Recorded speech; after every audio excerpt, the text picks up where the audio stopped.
The scroll proclaims the Pope made it, year 382, seal and cassock.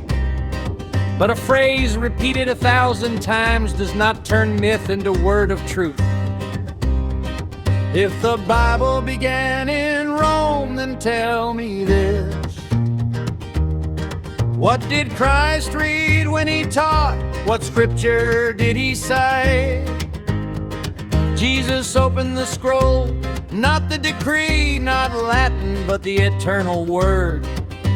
Moses, the prophets, and the Psalms. Luke 24:44, that existed before the palace.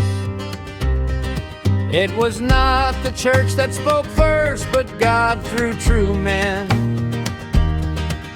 To them were entrusted the words of God was declared.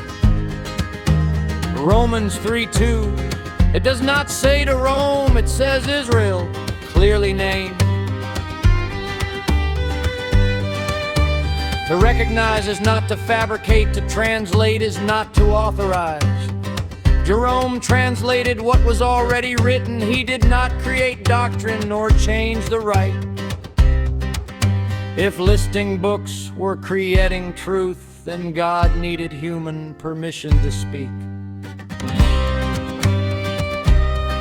They say 73 as a final argument,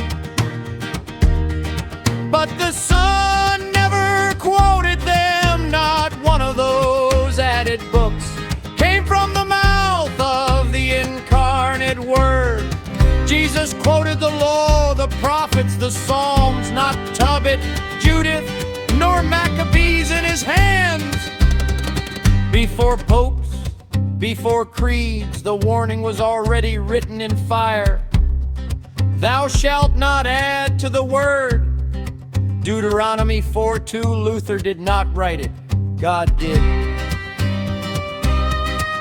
The Jews kept the Canaan faithful, 39 books, just as it is. They never accepted the late books because they did not come through anointed prophets. If God entrusted his voice to Israel, why do you say Rome remade it later?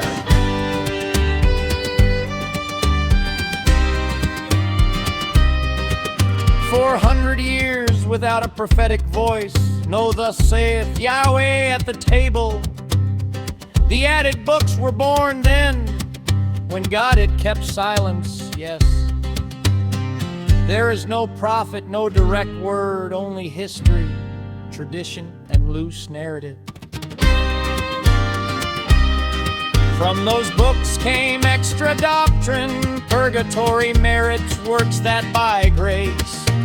What does not appear in Hebrew scripture was sustained by text outside it. If doctrine needs an added book, the problem is not God, it's what was introduced.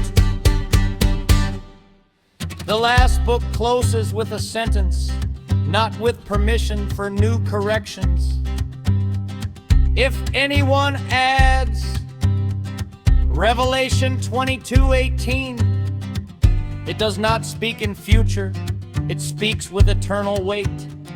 Canon closed, word sealed. The voice of the one who lives through ages is not edited. Saying we made it is not faith, it's appropriating what is not yours. The Bible was not born in Rome. Rome encountered it and adapted it to its form. We go to attack God, we attack the deceit. For truth fears no year. The Bible wasn't born in 382. It was born when God spoke. And that bears no man's signature, only the author's voice.